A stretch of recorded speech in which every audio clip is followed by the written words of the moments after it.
The crunch of gravel under Ethan Walker's old Ford echoed louder than usual that morning.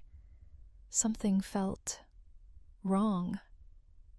As his truck rounded the final bend of Blueberry Hill Road, his heart froze. Where the golden waves of his family's wheat fields once danced under the sun, a massive slab of concrete now stood, cold, sharp, and foreign. His family's farm, 4 generations deep, was gone. In its place, a gleaming 3-story hotel. Its glass windows glared back at him like judgmental eyes. Ethan pulled over, his calloused hands clenching the wheel until his knuckles blanched. He sat still, chest tight, as workers in fluorescent vests buzzed around the site like mechanical bees. Orange construction barriers wrapped the property like a crime scene. Lawns were too perfect, trees too symmetrical. It was all wrong. He stepped out slowly, his boots sinking into soil that once fed his childhood. Now, it felt like trespassing on a stranger's land. He scanned the site, stunned, until a name on a towering sign stopped him cold.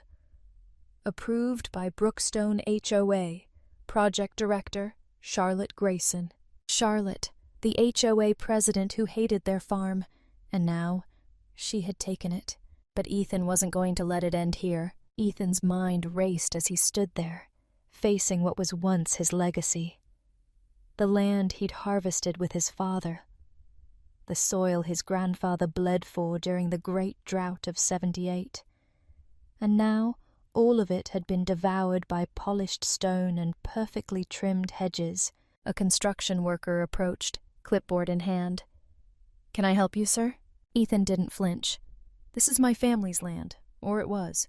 The worker paused, eyes scanning Ethan's weathered face. "You're the owner?" Before Ethan could respond, his phone buzzed, a text from his wife, Ava. "Ethan, emergency, call me now." But he couldn't look away from the hotel. The building didn't just stand. It loomed, as if mocking him, as if saying, "You left, so we took it." He wandered closer, boots crunching the gravel that once held roots. Near the entrance, a tall sign shouted, "Brookstone Community Development, approved by HOA Board."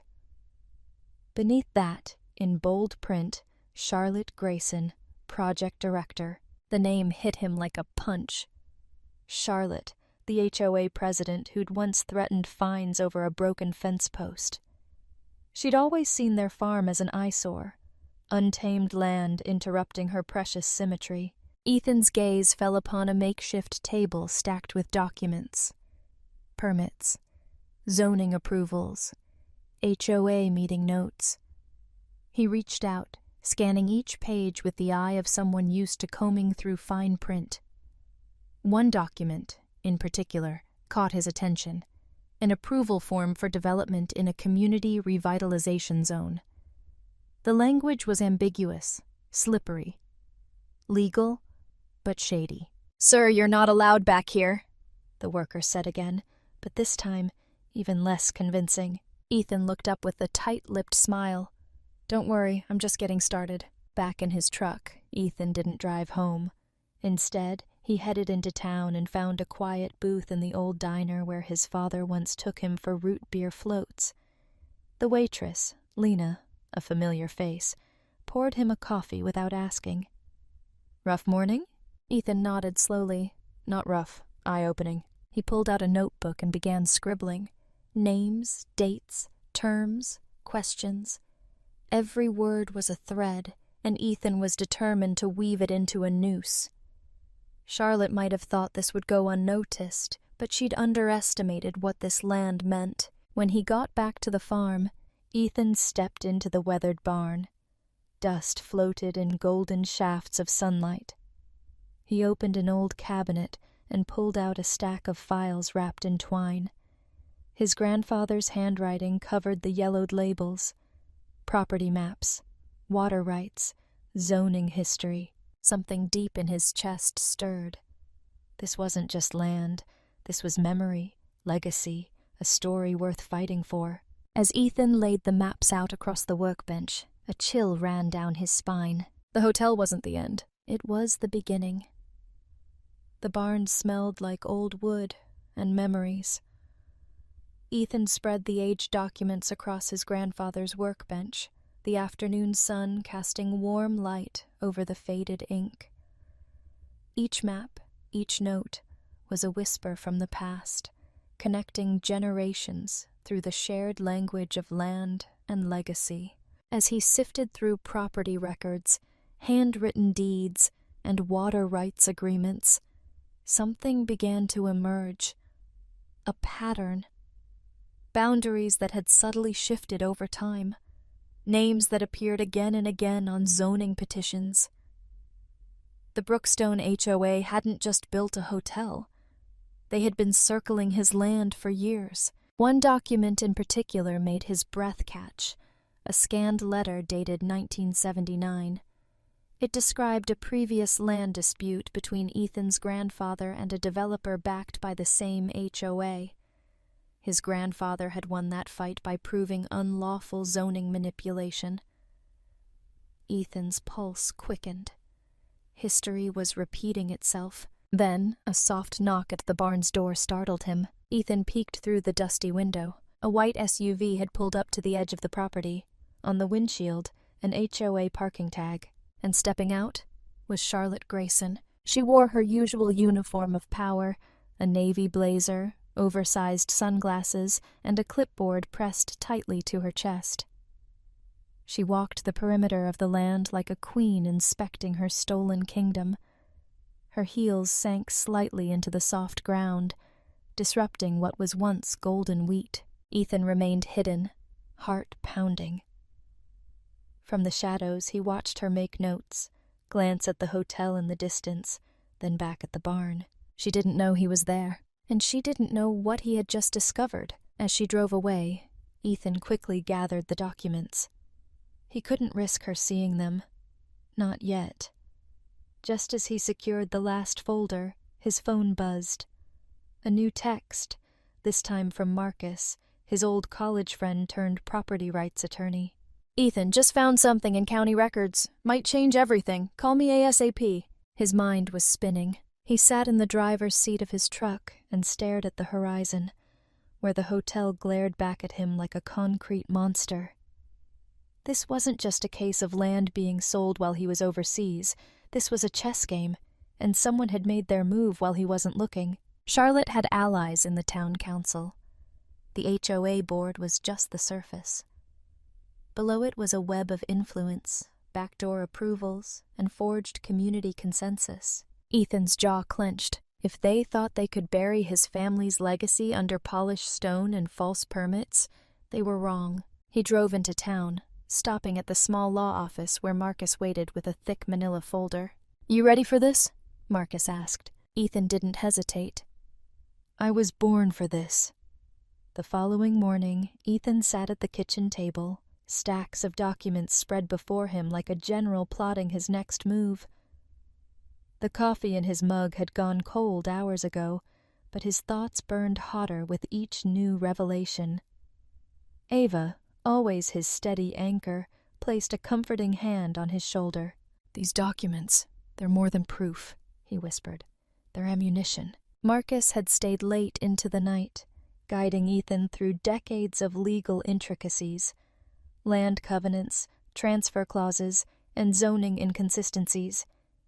But what stunned them both was the sealed envelope tucked deep inside an old property deed. A notarized letter from Ethan's grandfather outlining a dormant land trust that could void any unauthorized development. "Your grandfather was a sharp one," Marcus had said with a grin. "He saw this coming." As the morning light poured in, Ethan saw the situation differently. This wasn't just a family dispute or a shady land deal. This was systemic, a power structure exploiting legal gray areas to accumulate control. Charlotte wasn't acting alone. She was part of something bigger, and the hotel wasn't just a trespass. It was a symbol of corruption. Later that afternoon, a knock at the door pulled Ethan from his thoughts. He opened it to find Martha Bell, a longtime neighbor known for her honesty. Her eyes darted around before she stepped inside, clutching a weathered manila folder. "You didn't hear this from me," she whispered, handing it over. Inside were internal HOA meeting minutes. Unpublished, unofficial, but damning.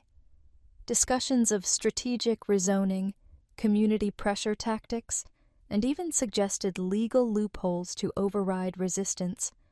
Charlotte's name was mentioned repeatedly. Ethan's hands shook. They had been planning this for years. "I always had a feeling," Martha said, "but I didn't have the guts to speak out until now." That was the moment it shifted. Ethan realized this wasn't about reclaiming a farm anymore. This was about justice, about giving voice to the silent ones, about exposing a system that had bullied families into submission with red tape and intimidation. He walked outside, breathing in the scent of dry earth and distant pine. His land, still scarred but not broken. "I won't let her erase this," he murmured. From that point forward, Ethan operated differently. He wasn't just reacting. He was strategizing. Every meeting became a mission. Every piece of paper, a clue. He contacted a local journalist, gathered witness accounts, and cross-referenced signatures on the permits Charlotte had so proudly waived. And then, something unexpected. Anonymous emails. Scans of zoning maps. Leaked communications between city officials and HOA leaders. Someone on the inside had seen enough and was ready to help. Ethan smiled for the first time in days. He wasn't fighting alone anymore. A week later, Ethan stood in the attic of the old farmhouse, the wooden floorboards creaking beneath his boots. Dust particles floated like golden fireflies in the sunlight streaming through the circular window. Ava rummaged beside him, lifting old boxes marked with faded handwriting. Then, tucked behind an old filing cabinet, she found it. A wooden box, aged and locked with rusted brass. She turned to Ethan, her eyes wide with a mix of curiosity and reverence. "I think you need to see this." Inside were layers of carefully preserved papers, land deeds, aerial photos, and correspondence dating back to the 1940s. But the real gem was sealed in red wax, marked with their family's initials. Ethan's fingers trembled slightly as he broke it open. The letter inside was written in his grandfather's elegant cursive. Its contents stopped Ethan cold. It referenced a protected wetlands designation, one that ran directly through the lower edge of their property. A designation that, by law, prohibited any commercial development or construction without extensive environmental review and approval. Ethan scrambled to one of the maps they'd laid out earlier. Sure enough, the outline matched. The hotel, Charlotte's pride and joy, had been built right on top of a protected ecological zone. "This changes everything," he whispered. Marcus, now on speakerphone, grew more animated as Ethan relayed the discovery. "If this checks out," Marcus said, "they didn't just break HOA policies. They violated state and federal environmental protection laws. That's big, real big." By the next morning, Ethan had contacted a regional environmental organization, forwarding the documents and maps. Within hours, he received a reply. The organization had already been tracking suspected violations in Brookstone and were eager to assist. Suddenly, what had once been a personal vendetta became a cause with powerful allies. Volunteers arrived at the farm to conduct soil tests and water sampling. Environmental attorneys reached out. A university professor specializing in wetland preservation requested access to the site for academic review. Ethan had unknowingly uncovered a long-ignored ecosystem, one that legally trumped every permit Charlotte had. The media caught wind of the story. Headlines began circulating. "Family's legacy battles HOA over illegal hotel construction on protected land." Ethan watched the coverage from his living room, Ava beside him, their daughter Lily curled up on the couch. For the first time in weeks, there was hope in the air. But Ethan wasn't celebrating yet. The battle was far from over, and Charlotte wouldn't go down quietly. But now they had something stronger than anger or nostalgia. They had the law, and it was on their side. As Ethan looked out at the horizon, the hotel still stood like a scar on the land, but he no longer saw defeat. He saw a target, one that was finally within reach. Ethan had always been a man of the land, quiet, measured, grounded, but now, as he stood before a room packed with neighbors, reporters, and even state investigators, he felt something stir within him. Confidence, purpose, fire. The town's community center had never seen a crowd this size. Folding chairs were filled to the walls, cell phones pointed like spotlights, and at the front table, stone-faced but shaken, sat Charlotte Grayson and the remaining members of the Brookstone HOA board. Ethan stepped up to the microphone, the folder in his hands heavy with evidence and legacy. "My name is Ethan Walker," he began, voice steady, "and this land has been in my family for over 100 years. What happened here isn't just a zoning mistake or a miscommunication. It's a betrayal of trust, of community values." He placed the original property maps on the table, then the protected wetlands documentation, then the environmental reports. Each item landed with impact. "I was raised to believe land isn't something you just own. It's something you honor, protect, pass on. And this," he motioned toward the hotel blueprints projected behind him, "this isn't protection, it's exploitation." Murmurs filled the room. Charlotte opened her mouth to respond, but Ethan held up the notarized letter from his grandfather, the trust that nullified any unauthorized development. "You built on land that was legally untouchable," he said plainly, "and now you're going to answer for it." A young HOA board member, Justin, no older than 25, leaned into the microphone. "Mr. Walker, did you know about all this before the construction began?" Ethan shook his head. "No, but I know it now. And I've spent every day since learning the truth. That's more than I can say for some people who were supposed to protect this town." The crowd rippled with nods and hushed agreement. People who had once stayed silent were beginning to stir. Elderly farmers, young families, business owners, they'd all felt the reach of the HOA's unchecked power. Ethan had just given them a voice. As the meeting ended, strangers approached him. Some to shake his hand, others to quietly slip him papers, emails, and notes from their own encounters with the HOA. His small, personal battle had become a collective reckoning. Back at the farm, Ethan sat with Ava and Lily beneath the old maple tree that had stood since his great-grandfather planted it. The sky was turning orange, the cicadas humming their evening song. "Did you ever think you'd be here?" Ava asked. Ethan chuckled, rubbing the back of his neck. "Fighting a corrupt HOA with wetlands law and my grandfather's letters? Not exactly." "But you're doing it," she said, "and you're not alone." He looked out over the fields, scarred but healing, like him. He had grown from the man who returned home in shock to the one now standing at the front lines of justice. And the real harvest was just beginning. The courtroom was silent as Judge Caroline Winslow entered, her expression unreadable, the gavel in her hand as symbolic as the truth that filled the room. Ethan stood beside Marcus, his attorney, calm but alert.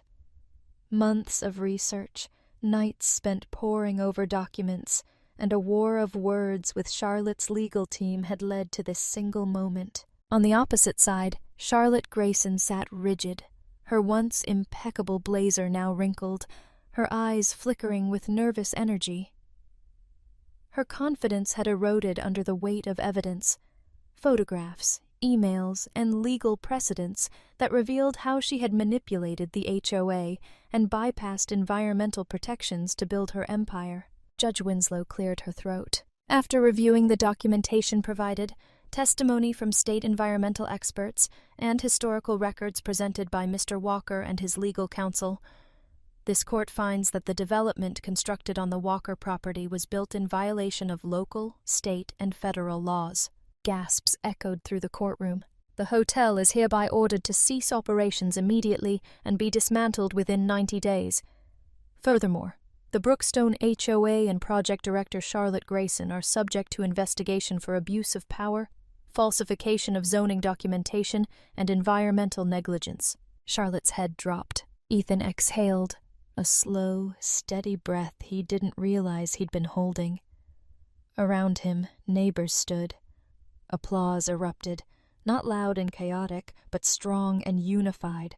A victory not just for Ethan, but for every person who had been intimidated, silenced, or bullied into compliance. Outside the courthouse, sunlight spilled across the courthouse steps like a blessing. Reporters swarmed, asking questions. But Ethan didn't speak to the cameras. Instead, he walked past them, down the stone steps, where Ava and Lily were waiting.